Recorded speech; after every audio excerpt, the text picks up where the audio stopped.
Filipino by Professor Felix Bautista.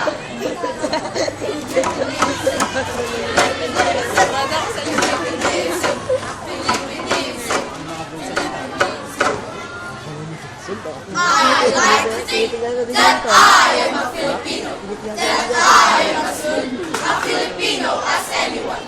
My heart thrills when I hear the national anthem being played. And my blood rises when I see our flag fluttering in the breeze.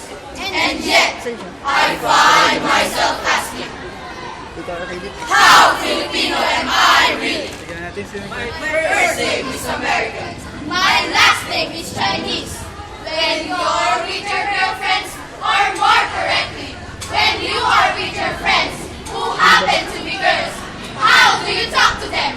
I talk to them in English. If they are thirsty, I buy them a bottle of American Coke. if they are hungry, I treat them to an Italian pizza party. And when I have the money, I give them a real Chinese Oriental.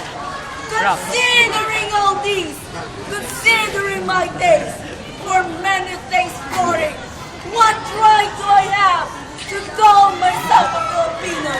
Should I not call myself a Filipino, the legitimate child of many races? rightly or wrongly, whether we like it or not, we are the end products of our history.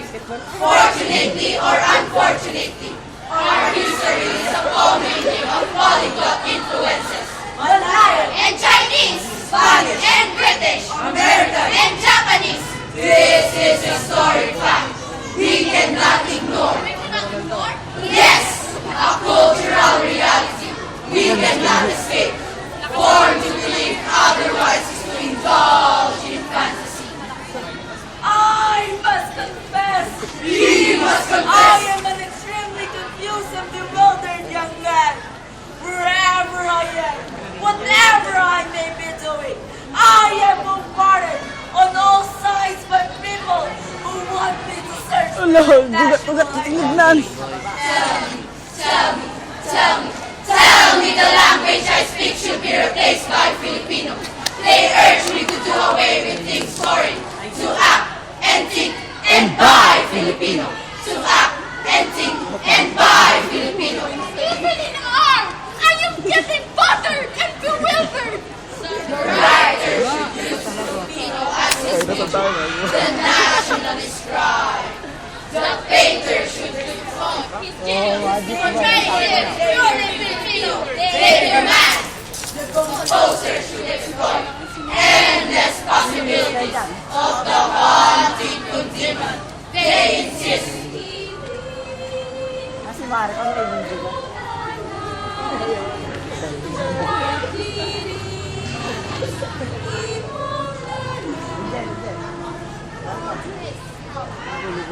But Rizal used Spanish when he wrote Noli and Fili.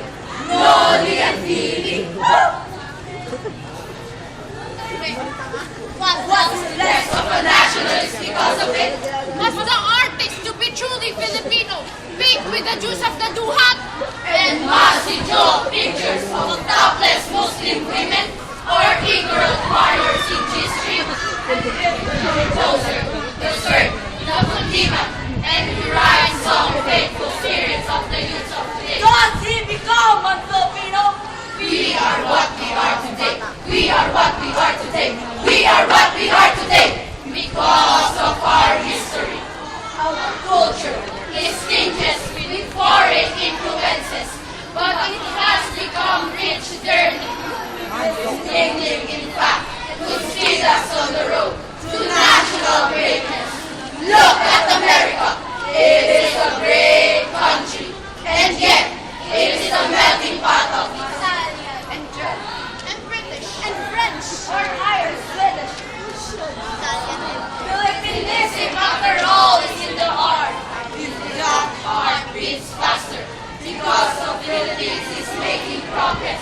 If it fills with compassion because its people are suffering, then it belongs to a true Filipino. And it draws with pride in our past. It impulses with awareness of the present.